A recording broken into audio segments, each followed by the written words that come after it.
नमस्कार मित्रांनो, GK check point या यूट्यूब चॅनलवर तुम्हा सर्वांचं स्वागत आहे. ही पोस्ट जी आहे, जी तुम्ही थंबनेल बघून इथे आलेला आहात, ही पोस्ट आहे examiner of patents and design group A gazetted post आहे.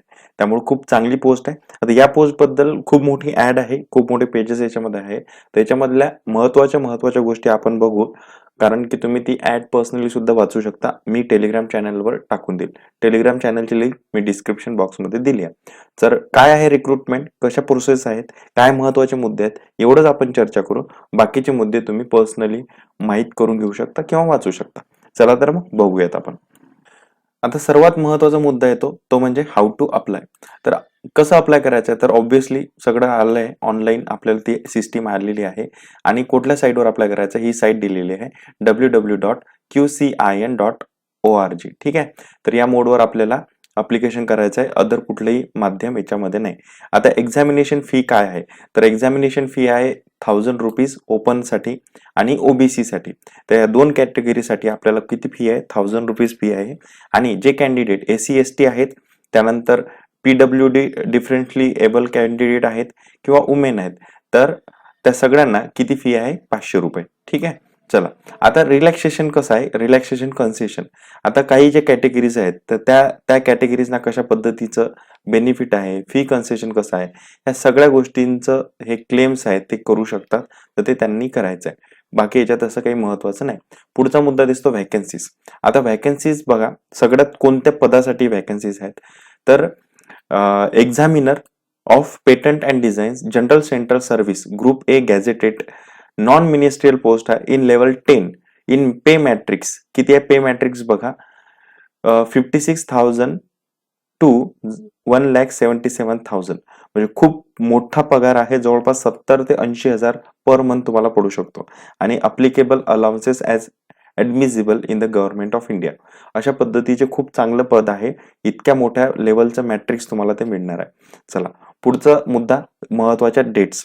आता महत्वाच्या डेट्सचा जर आपण विचार केला, तर ऑनलाईन अप्लिकेशन जर स्टार्ट होणार आहे 14 जुलै 2023 या तारखेला ह्या सुरू होतील. आणि 4 ऑगस्ट 2023 पर्यंत आपण हे फॉर्म भरू शकतो. ठीक आहे. आता पुढच्या गोष्टी आपण बघूया नेमक्या कशा आहेत, कोण अप्लिकेबल असू शकतो वगैरे वगैरे. आता ऑफिस ऑफ CGPDTM. तर ह्या पद्धतीने कोणते कोणते ऑफिस आहेत, कशी कशी आहे, त्या जॉबचं प्रोफाईल काय आहे, ही सगळी माहिती याच्यामध्ये तुम्हाला दिली आहे. ते तुम्ही पर्सनली वाचायचे, ती ती नंतरच्या गोष्टीच्या रिक्वायरमेंट्स आहेत.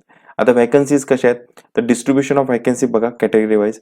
आता कुठकुठल्या पदासाठी कशा कशा व्हॅकन्सीज आहेत. आता जे बायोटेक्नॉलॉजी आहे, तर बायोटेक्नॉलॉजीसाठीचं जागांचं डिस्ट्रीब्युशन ह्या पद्धतीने दिलेलं आहे, ते तुम्हाला पर्सनली वाचायचं आहे. त्यानंतर बायोकेमिस्ट्री इथे दिसेल तुम्हाला, त्यानंतर फूड टेक्नॉलॉजी, केमिस्ट्री, आणि हे सगळं ऐकूनच सगळ्या जागांचं इथे तुम्हाला प्रोफाईल दिसेल. तर ते सगळी PDF मी टेलिग्राम चॅनलवर शेअर करून देईल. तुम्ही अजूनही जॉईन केलं नसेल तर नक्की करून घ्या. आणि हो, व्हिडिओ जर तुम्हाला नक्की आवडला ना, तर नक्की चॅनलला सबस्क्राईब करा. तर असं सगळ्या जागांचं डिस्ट्रीब्युशन आहे, ते तुम्ही पर्सनली बघून घ्या, तुम्ही तुमच्या कॅटेगरीनुसार. ठीक आहे. तर इथे पण तुम्हाला दिसत आहे computer science, information technology, physics, civil engineer, mechanical engineer, metrological engineer, textile engineering, हे सगळे जण तुम्ही इथं अप्लाय करू शकता. ठीक आहे. चला, त्यानंतर जागा कशा आहेत, जवळपास किती जागा भरतायत, आपल्याला 553 जागा भरतायत. आणि या 553 जागापैकी जे फिजिकली हँडिकॅप्ड आहेत, तर त्यांना व फिजिकली चॅलेंज लोक आहेत, तर त्यांच्यासाठी हे जागा राखीव आहेत 33 जागा. तर ह्या जागा 33 जागा 553 पैकीच असणार आहेत. ठीक आहे. आता काही महत्वाच्या नोट्स आहेत, ते आपल्याला बघायचं आहे. The number of vacancy given above is tentative and are subject to variation. ह्या जागा कमी जास्त होऊ शकतात according to the policies of the government. ठीक आहे. तर त्यामुळे हे तुम्ही लक्षात ठेवा. तर इलिजिबिलिटी काही क्रायटेरिया आहेत, नॅशनॅलिटी इथं दिलेले आहेत, ते आपल्याला माहीतच असते. त्यानंतर बाकीच्या काही गोष्टी आहेत, कॅटेगरायझेशन वाईज कसं काय आहे, आरक्षण वगैरे, या सगळ्या गोष्टी इथे दिलेल्या आहेत. ठीक आहे. आता इथे दिलंय एज्युकेशनल क्वालिफिकेशन, जे की सगळ्यात महत्वाचं आपल्यासाठी. बायोटेक्नॉलॉजीचा जर विचार केला, तर बायोटेक्नॉलॉजीमध्ये तुम्हाला मास्टर डिग्री लागणार आहे. आणि मास्टर डिग्री कशात पाहिजे, तर बायोटेक्नॉलॉजी, त्यानंतर मायक्रोबायोलॉजी, त्यानंतर molecular biology, biophysics or equivalent, अशा पद्धतीत तुम्हाला काय पाहिजे, मास्टर डिग्री पाहिजे.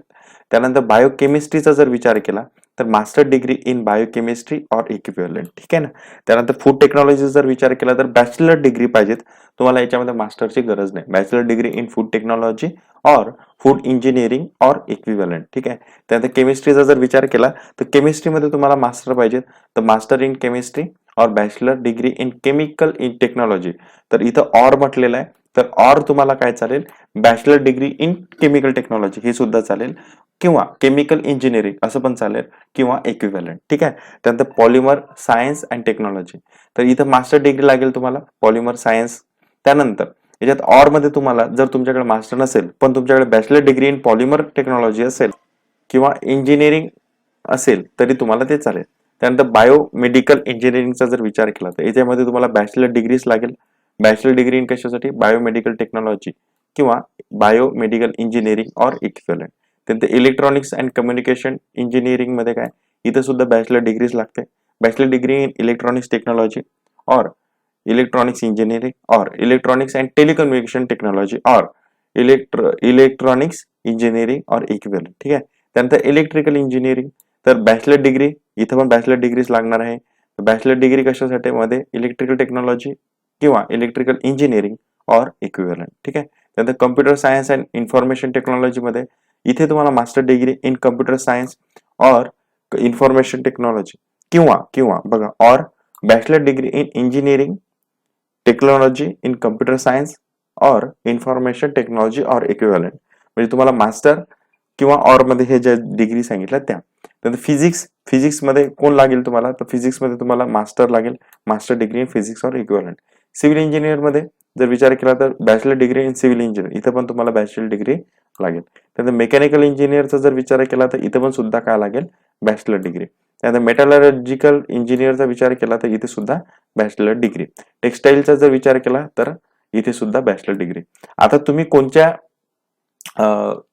तुम्हाला आता तुम्ही तुमच्या कोणत्या कॅटेगरीमध्ये येता किंवा तुम्हाला कुठल्या एक्झामिनर पॅटर्नसाठी अप्लाय करायचं आहे, तुमची ब्रांच कुठली आहे, तुम्ही मास्टर केलं असेल तर मास्टर आणि बॅचलर डिग्री केली असेल तर ते, तर त्या अनुषंगाने तुम्ही बघायचं आहे. आणि तुमचं क्वालिफिकेशन तुम्ही याच्यामध्ये फिट बसत असाल तर या पोस्टसाठी नक्की अप्लाय करा, खूप छान पोस्ट आहेत, ठीक आहे. त्यानंतर एज लिमिट आणि रिलॅक्सेशनचा जर विचार केला 20 इयर्स एज लागतं मिनिमम आणि मॅक्झिमम 35 इयर्स.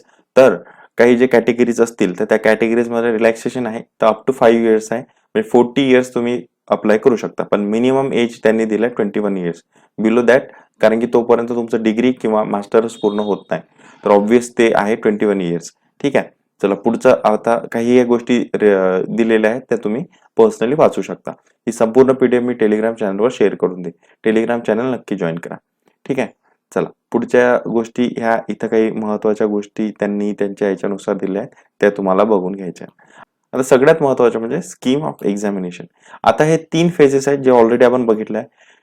प्रिलिमिनरी एक्झाम राहणार आहे, त्यानंतर मेन राहणार आहे आणि इंटरव्ह्यू, ठीक आहे. जर प्री जी एक्झाम असेल तर प्री ही फक्त स्क्रीनिंग टेस्ट आहे, त्यामध्ये जी प्री एक्झाम आहे तर प्री एक्झाम ही फक्त स्क्रीनिंग टेस्ट आहे, त्यामुळे त्याचे मार्क्स वगैरे काही काउंट होणार नाही. तुम्हाला एकदा पास व्हायचं आहे आणि मग मेन फोकस तुमचा मेन्सवर असला पाहिजे आणि इंटरव्ह्यू असला पाहिजे. आता काय डिटेल एक्झाम्स कशा आहेत त्या बघायच्यात. आता प्री एक्झाम कशी होईल बघा, तर हे काइंड ऑफ स्क्रीनिंग टेस्ट आहे, त्यामुळे लोड घेण्याचं काही कारण नाही, फक्त पास व्हायचं आहे. तर कशी राहणार आहे, ही ऑनलाईन राहणार आहे आणि इट कन्सिस्ट ऑफ 1 पेपर, फक्त एक पेपर राहील. Objective type multiple choice questions, it will be comprises of 150 marks, 150 marks for 150 questions. म्हणून प्रत्येक प्रश्नाला किती मार्क्स राहणार आहे, 1 मार्क राहणार आहे. आणि किती ड्युरेशन आहे, 2 आवर्सचं. आता या 150 क्वेश्चन्स मध्ये कोणकोणते विषय आहे ते बघा. तर याच्यामध्ये जनरल इंग्लिश राहील 15 मार्क्ससाठी, त्यानंतर रिझनिंग त्याचे 30 मार्क्ससाठी असणार, त्यानंतर विचार क्वांटिटेटिव्ह ऍप्टिट्यूड 30 मार्क्ससाठी राहील, general knowledge and current affairs 30 marks राहतील, त्यानंतर जनरल सायन्स 30 मार्क्स राहील, आणि आयपी लेजिस्लेशन इन इंडिया आणि WIPO रिलेटेड ट्रेड ट्रिटीज, तर हे 15 मार्क्स राहणार आहे. अशा पद्धतीचे जवळपास 150 मार्क्स डिस्ट्रीब्युशन असणार आहे 2 आवर्स साठी, 150 मार्क्स साठी, ठीक आहे.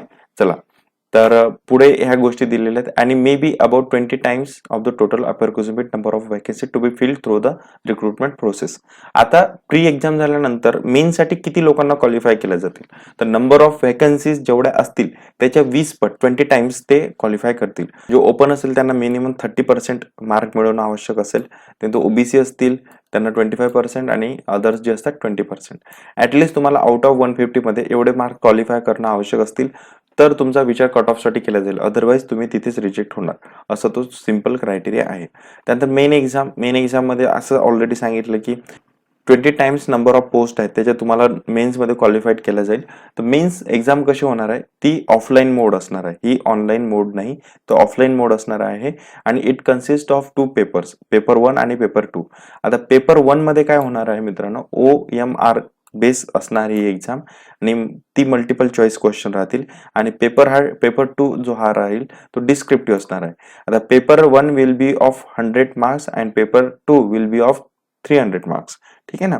तर paper 1 will be of 2 hours, 2 तासाचा पेपर 1 राहील आणि त्याचं ड्युरेशन काय राहणार आहे, maximum of 100 objective type multiple questions असणार आहेत आणि प्रत्येक प्रश्नाला 1 मार्क राहणार आहे. आणि याच्यामध्ये काय राहणार आहे, general knowledge and current affair 20 मार्क्ससाठी, जनरल ऍप्टिट्यूड हे 20 मार्क्ससाठी, त्यानंतर एलिमेंटरी मॅथमॅटिक्स हे 20 मार्क्ससाठी राहणार आहे, त्यानंतर इंग्लिश लँग्वेज प्रोफिशियन्सी हे 20 मार्क्ससाठी राहणार आहे. आणि knowledge related to intellectual property rights तर हे सुद्धा 20 मार्क्ससाठी राहणार. त्यामुळे इंटेलेक्च्युअल प्रॉपर्टी राईट्स ते कायदे वगैरे अवेलेबल्स आहेत, ते तुम्ही वाचू शकता आणि ते वाचायला पाहिजे.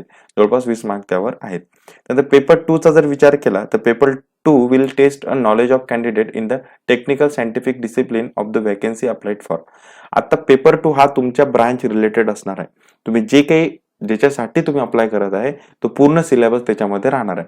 आणि जवळपास हा पेपर किती तासाचा असणार आहे, 3 तासाचा असणार आहे आणि 300 मार्क्ससाठी आणि डिस्क्रिप्टिव्ह टाईप राहणार आहे. त्यामुळे हा पेपर महत्वाचा आहे. आता पूर्ण तुमच्या ब्रांच रिलेटेड कोणता कसा सिलेबस आहे हे पीडीएफच्या शेवटी दिलेला आहे. तर तो सिलेबस आपण डिस्कस करणार नाहीये, तर तो तुम्हाला वैयक्तिकरित्या वाचायचा. ठीक आहे.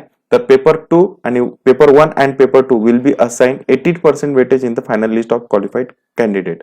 तर याचं वेटेज कसं करणार आहे, तर पेपर 2 आणि पेपर 1 दोन्ही मिळून 80% वेटेज हे फायनल लिस्ट मध्ये क्वालिफाईड होणार आहे, फायनल लिस्ट साठी कन्सिडर केलं जाईल. ठीक आहे. आता बाकीच्या ह्या काही गाईडलाईन्स दिलेल्या आहेत ते तुम्हाला बघायचे आहेत. आता पुढची गोष्ट, मेन्स मध्ये क्वालिफाय झाल्यानंतर किती टक्के म्हणजे कसे कॅन्डिडेट पुढे पाठवले जातील, तर 5 times the total approximate number of vacancy to be filled through the recruitment process. Interview साठी प्रत्येक पोस्ट मागे 5 जणांना पुढे पाठवल्या जाईल. अशा पद्धतीने सगळे इंटरव्ह्यू असतील. आता इंटरव्ह्यू काय होणार आहे, interview will be of 100 marks and will test the candidate on the topics cover in the preliminary and main examination. The marks obtained in the interview will be given 20% weightage in the final list of qualified candidates. ठीक आहे. तर 100 मार्क्सचा interview असणार आहे आणि interview कशाच्या बेसवर असणार आहे, प्री आणि मेनच्या जे काही तुम्ही मार्क्स मिळवले त्याच्या बेसवर असणार आहे. आणि इंटरव्ह्यू तुम्हाला माहितच आहे की कशा पद्धतीचे होतात, तशा पद्धतीचा तो इंटरव्ह्यू असेल. आणि ते 20% वेटेज आहे इंटरव्ह्यू साठीच्या मार्क मध्ये मिळालेले, ते तुम्हाला फायनल लिस्ट मध्ये कॅल्क्युलेट केल्या जाईल. अशा पद्धतीचं ते राहणार. आता medium of examination pre mains examination as well as interview shall be English only. तर ही जी एक्झाम आहे तर ही एक्झाम फक्त आणि फक्त इंग्लिशमध्ये होणार. त्यामुळे तुम्ही जर इंग्लिशमध्ये चांगले असाल किंवा तुम्ही इंग्लिशमध्ये ते गोष्टी करू शकत असाल तर you should try your best. ठीक आहे. त्यानंतर सिनियरिटी लिस्ट वगैरे तुमचं मार्क्सचं सिलेक्शन झाल्यानंतर कशा पद्धतीने तुमचं सिलेक्शन होईल अशा इथं गोष्टी दिल्या आहेत. या गोष्टी नंतर आपण वाचू शकतो, त्यामुळे मी पीडीएफ शेअर करून देईल. ठीक आहे. त्यानंतर इम्पॉर्टंट इन्स्ट्रक्शन टू कॅन्डिडेट्स हे तुम्हाला पर्सनली वाचायच्या, तुमच्यासाठी इन्स्ट्रक्शन आहेत तर कशा आहेत त्या सगळं तुम्हाला करायच्या आहेत. आता हा जो अनेक्स्चर दिलाय इथं सिलेबस आहेत पेपर 2 चा, तर प्रत्येक ब्रांच वाईज इथं सिलेबस दिलाय. हा सर्व सिलेबस मी ग्रुपवर टाकून देईल. ठीक आहे. अशा पद्धतीचं ऐकूनच पोस्ट आहे. तुम्हाला ही व्हिडिओ आवडला असेल नक्की लाईक करा, सबस्क्राईब करा आणि टेलिग्राम चॅनल जमलं तर जॉईन करा. All the best for the exam, do well, कारण खूप चांगली पोस्ट आहे. धन्यवाद. भेटूया पुढच्या व्हिडिओमध्ये.